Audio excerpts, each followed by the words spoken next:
Assalamualaikum warahmatullahi wabarakatuh. Perkenalkan, nama saya Muhammad Dimas Arif Firmansyah dari 11 TKJ. Di sini saya akan menceritakan tentang presiden pertama, yaitu Soekarno. Presiden pertama Republik Indonesia ini bernama Soekarno, atau mungkin kita lebih akrab mendengar panggilan Bung Karno.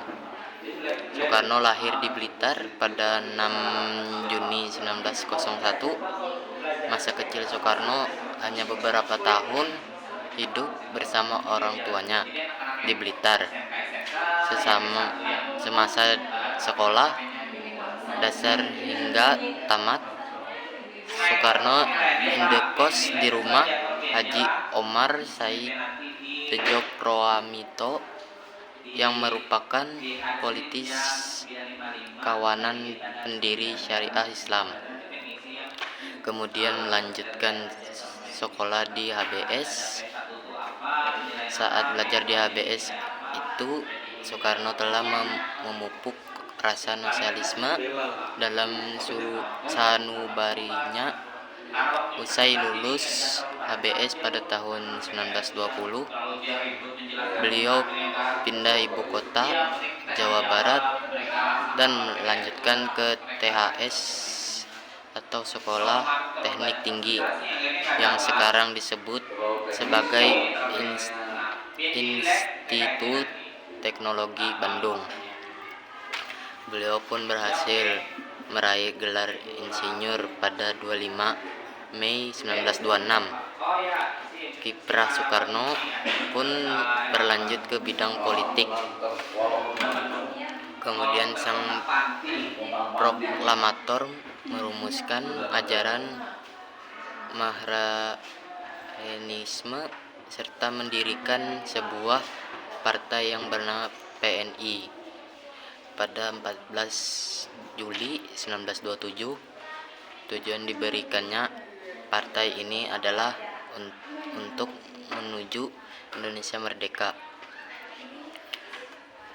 Kompeni yang tidak senang dengan pergerakan Soekarno mengambil tindakan agar pemerintah Hindia Belanda saat itu masih bisa berdiri kokoh di tanah jajahannya.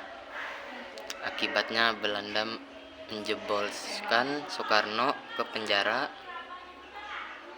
Sukamiskin yang berada di Bandung pada 29 Desember 1929.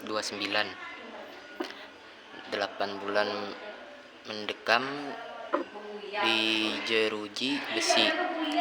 Ia pun baru disidangkan dalam pidato pembelaannya yang berjudul Indonesia Menggugat. Beliau menggambarkan kondisi politik internasional dan keadaan rakyat Indonesia di bawah belenggu kolonialisme. Pembelaan itu membuat Belanda semakin marah, sehingga pada Juli 1930 PNI pun dibubarkan. Setelah bebas pada tahun 1931, beliau bergabung dengan Partai Indo dan sekaligus memimpinnya.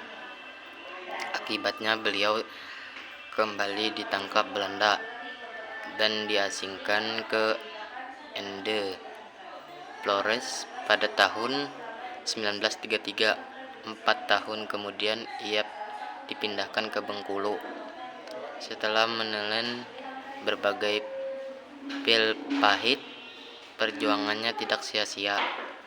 Pada Agustus 1945, ia bersama Muhammad Hatta dan tokoh nasional lainnya menyusun naskah proklamasi yang akhirnya dibicarakan. Pada 17 Agustus 1945, pembacaan naskah ini sekaligus mengukuhkan kedaulatan Republik Indonesia.